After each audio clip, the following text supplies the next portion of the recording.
നമസ്കാരം, ഏവർക്കും ജ്യോതിർമയി ആസ്ട്രോളജി ചാനലിലേക്ക് എൻ്റെ ഹൃദയംഗമമായ സ്വാഗതം. സ്ത്രീജാതകത്തിൽ ഭർത്താവിനെ ചിന്തിക്കുന്നത് പോലെ തന്നെ പ്രധാനപ്പെട്ടതാണ് പുരുഷന്മാർക്ക് ഭാര്യാവിചിന്തനവും. പുരുഷജാതകത്തിലൂടെ തൻ്റെ പങ്കാളി എങ്ങനെയായിരിക്കുമെന്ന് ജാതകൻ്റെ ഗ്രഹനിലയിലൂടെ അറിയാവുന്നതാണ്. മിക്കവാറും എല്ലാവരും തൻ്റെ ഭാര്യ എങ്ങനെയുള്ളവരായിരിക്കുമെന്നും വിവാഹം എപ്പോൾ നടക്കുമെന്നും മറ്റും അറിയാൻ ആഗ്രഹിക്കുന്നവരായിരിക്കും. പ്രശ്നചിന്തയിലും ഇക്കാര്യം വളരെ പ്രധാനപ്പെട്ടതാണ്. കുടുംബജീവിതം സമാധാനപൂർണമായും സൗഭാഗ്യവും നിറഞ്ഞതായിരിക്കണമെന്ന് ആഗ്രഹിക്കാത്തവർ കാണുകയില്ല. അതിനാൽ ജാതകപ്പൊരുത്തം പോലെ പ്രാധാന്യമർഹിക്കുന്നതാണ് കളത്ര ഭാവചിന്തനവും. പെൺമക്കളുള്ള മാതാപിതാക്കന്മാരും ഇക്കാര്യം അറിഞ്ഞിരിക്കുന്നത് നന്നായിരിക്കും. അതിനാൽ കുറച്ച് വിശദമായി തന്നെ കളത്ര ഭാവചിന്ത പരിശോധിക്കാം. ജനന ലഗ്നത്തിൻ്റെ അതായത് ലഗ്നത്തിൻ്റെ 7-ാമിടത്തിൽ ബലവാനായ ചന്ദ്രൻ നിന്നാൽ, ഉദാഹരണത്തിന് ഇതുപോലെ ലഗ്നത്തിൻ്റെ 7-ൽ ചന്ദ്രൻ വരികയാണെങ്കിൽ, ഇവിടെ ലഗ്നം ല എന്ന് രേഖപ്പെടുത്തിയിരിക്കുന്നതാണ്. അതിൻ്റെ 7-ാമിടത്താണ്. വൃശ്ചിക രാശിയിൽ നിന്ന് ഇടത്തോട്ട്, അതായത് ക്ലോക്ക് വൈസിൽ 7-ാമിടത്താണ് ചന്ദ്രൻ നിൽക്കുന്നത്. ഇതുപോലെ നിങ്ങളുടെ ഗ്രഹനിലയിൽ, അതായത് ച എന്ന് രേഖപ്പെടുത്തിയതാണ് ചന്ദ്രൻ. ഇടവരാശിയിൽ ചന്ദ്രൻ ബലവാനായി നിൽക്കുന്നു.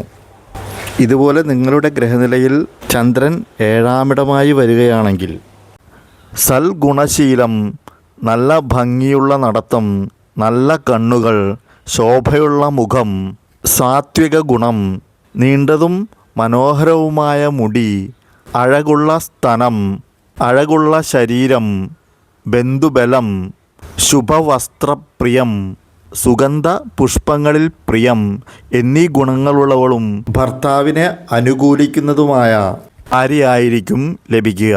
7-ാമിടത്തിൽ ബുധൻ നിന്നാൽ കറുത്ത ശരീരം, നല്ല രൂപം, അഴകുള്ള മുഖം, ചാരിത്രശുദ്ധി, സരസമായ ഹാസ്യം, സന്തോഷമുണ്ടാക്കുന്ന സംസാര രീതി, കറുത്തു ചുരുണ്ട തലമുടി, നീണ്ടതും വൃത്താകാരവും പരുവരുത്തതുമായ സ്തനങ്ങൾ, നാട്യം, പാട്ട്, സാഹിത്യം, വിചിത്ര വസ്തുക്കൾ എന്നിവയിൽ ആഗ്രഹം, ശാന്തമായ സംസാരം, വായനാശീലം, അല്പസംഭോഗപ്രിയം, സഹോദര സ്നേഹം, ഭർതൃസ്നേഹം, മന്ത്രതന്ത്രാദികളിൽ അഭിരുചി, പ്രതാപം, വാഹനം, ധർമാനുഷ്ഠാനം എന്നീ ഗുണങ്ങളുള്ള കളത്രമുണ്ടാകും.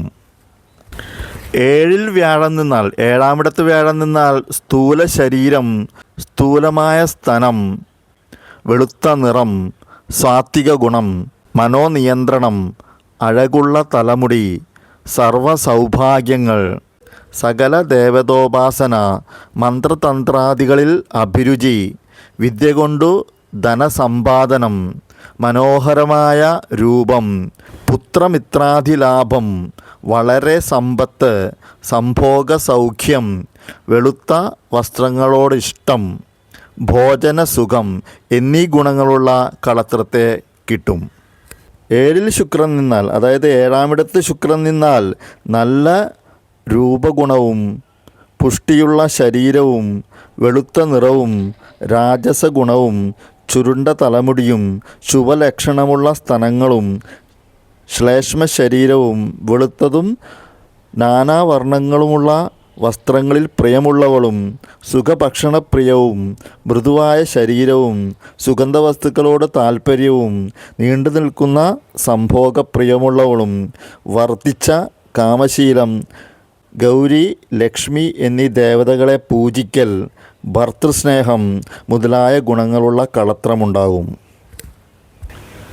ജന്മലഗ്നത്തിൻ്റെ 7-ാം ഭാവാധിപനും വ്യാഴം, ബുധൻ, ശുക്രൻ, ചന്ദ്രൻ എന്നീ ഗ്രഹങ്ങളും കേന്ദ്രത്തിലോ ത്രികോണത്തിലോ ഉച്ചക്ഷേത്രത്തിലോ സ്വക്ഷേത്രത്തിലോ മിത്രക്ഷേത്രത്തിലോ ഇരുന്നാൽ സകല സൗഭാഗ്യങ്ങളും തികഞ്ഞ കളത്രത്തെ ലഭിക്കും. ഈ ഗ്രഹനിലയിൽ ലഗ്നം കന്നിലഗ്നമാകുന്നു. 4-ാമിടത്ത് കേന്ദ്രത്തിൽ സ്വക്ഷേത്രപരവാനായി ധനുവിൽ വ്യാഴം സ്ഥിതി ചെയ്യുന്നു. ത്രികോണത്തിൽ ശുക്രൻ സ്ഥിതി ചെയ്യുന്നു. ചന്ദ്രൻ കേന്ദ്രത്തിൽ 7-ൽ സ്ഥിതി ചെയ്യുന്നു. ബുധൻ കേന്ദ്രത്തിൽ ധനുവിൽ സ്ഥിതി ചെയ്യുന്നു. ജന്മരാശിയുടെ 7-ാമിടത്ത് ചന്ദ്രൻ ഏത് രാശിയിലാണോ സ്ഥിതി ചെയ്യുന്നത് അതാണ് ജന്മലഗ്നം. അതനുസരിച്ച് ഇവിടെ മീനമാകുന്നു ചന്ദ്രലഗ്നം. ഈ മീനൻ രാശിയുടെ 7-ാമിടം കന്നിരാശിയാകുന്നു. ഇതിൻ്റെ അധിപൻ ബുധൻ കേന്ദ്രത്തിൽ സ്ഥിതി ചെയ്യുന്നു ധനുവിൽ. അതായത് ജന്മരാശിയുടെ 7-ാം ഭാവാധിപൻ ബുധൻ കേന്ദ്രത്തിൽ സ്ഥിതി ചെയ്യുന്നു.